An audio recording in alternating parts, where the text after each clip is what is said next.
Have you ever wondered why the prices in the market increases at some time? Goods in the market increases its price such as fish, meat, fruits and vegetables. Different kinds of fuel also experience an increase of price at a different time. This is where inflation occurs, wherein it is the general increase in prices. It is also known as a fixed or sustained increase in prices, which means that prices won't decrease in the future. If you ever wonder asking your parents, they would say that prices before are lower than the present time. They said that before, it only takes 25 centavos in riding a jeep. Now, it takes 11 pesos from riding a jeep from one place to another.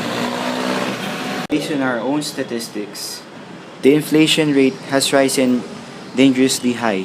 It only started in the 1970s with the oil crisis of 1973 and 1978 has occurred. In the year 1950s and the 1960s, the inflation rate has only 3 to 6%. Now, let's find out what are the different kinds of causes of inflation. Today I'm going to talk about the supply side. The supply side has two parts, which is the cost push theory and the cost pull theory. The cost push theory is the increase of production costs. There are different inputs, which are the capital, raw materials, and wage increase. This will lead to our second part of supply side, which is the cost pull theory. Cost pull theory is, or in other words, inflation.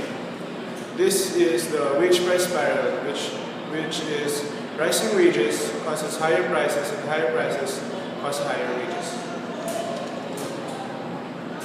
When we talk about demand pull theory, it is when the salary, the population, and the demand increases. For example, when the salary of a person increases, his demand also increases.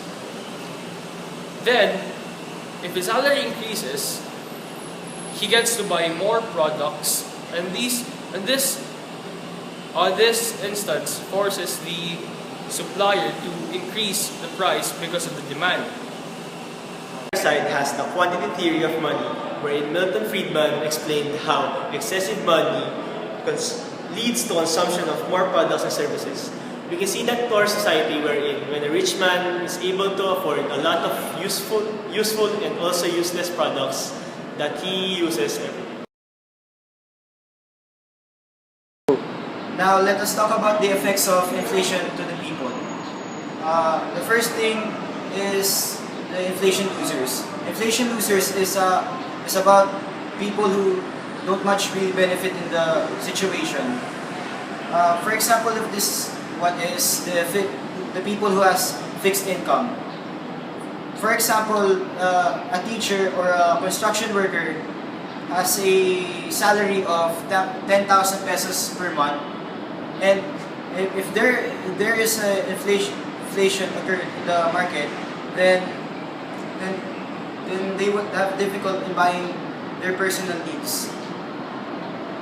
The second one is the pensioners, which if people will plan on having a retirement someday, which they will get to 1 million pesos someday, then in the future they won't much benefit on that 1 million pesos because while as time goes by, the prices in the market increases.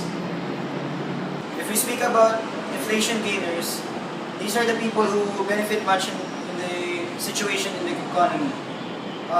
One example of this one is a person who is willing to invest in land, so, which he or she would buy a house and land or a land in different urban places. As you all know that if you would invest in land, as time goes by, the value of this land will increase. How will you control inflation?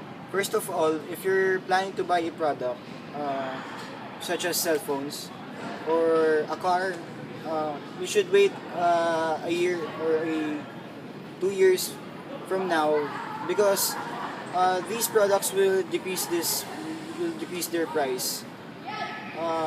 Therefore, you will have a chance to buy that product at a lower price, because companies tend to decrease their price because maybe they would end up creating a new product or innovating that product.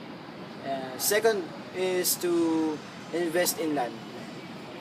First of all, if you have a money to buy a land, you should go for it, because as time goes by, the value of that land increases.